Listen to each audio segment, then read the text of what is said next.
Pink Panthers, Ice Spice, Boys Are Liar Part 2. This is the official remix to Boys Are Liars, coming in at 2 minutes and 12 seconds. Production from Mura Masa and PinkPantheress herself. I never heard the original version, so whenever I did hear the snippet, well, I thought it was like the snippet to the track. I didn't know there was the original version, but the snippet, then I seen a music video being recorded. I was just like, okay, this is gonna be interesting. Ice Spice, who I'm skeptical of longevity. I do want to see her succeed.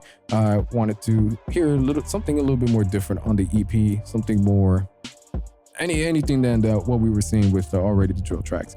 And PinkPantheress, an artist who I've seen previews, snippets, and videos here and there on social media, but I've never fully dived in myself.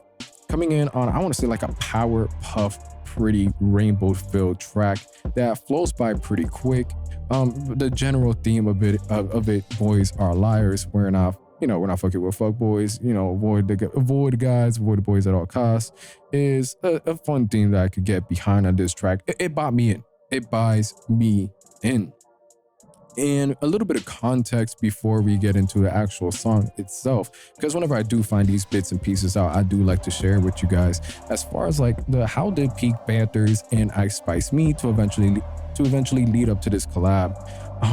PinkPantheress herself, and I quote, "I saw that Ice Spice followed me because I was on Instagram, and I never go on Instagram. I thought it was cool because I didn't think she even knew who I was. I popped in the DMs and said, whenever you're in the UK, I'd love to meet.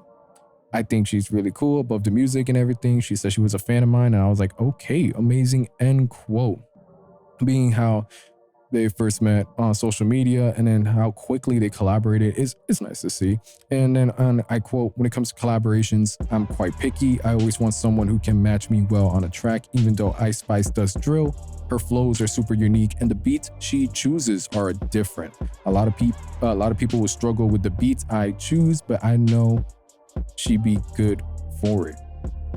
And again, I'm not too familiar with PinkPantheress' discography, a lot of her tracks, so this beat didn't sound too out of this world, but I could see, I guess, why she would say that. Now to the actual song is there. I was a bit thrown away how PinkPantheress was pronouncing liars at first. I was just like, lies. When I was hearing the lies, I'm like, okay, boys are liars, boys are lies. I could see the wordplay behind that, how they both work with each other.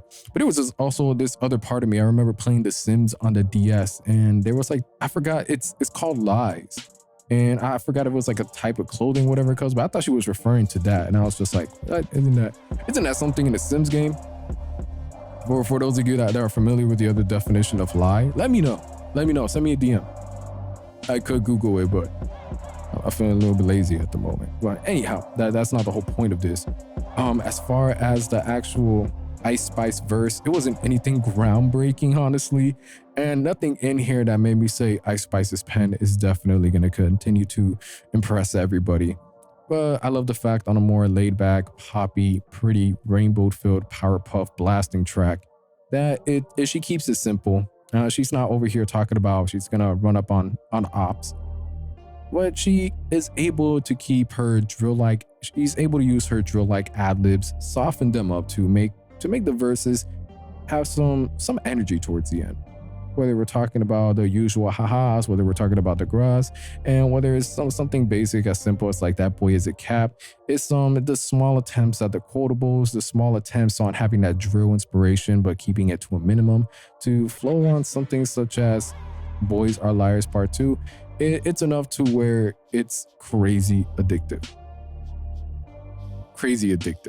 In the music video, also seen it on Kids Take Over Arshan, discussing the simplicity behind it. I enjoy that as well. But me, I'm also somebody that when it comes to music videos, I like the music videos to be as grand as possible.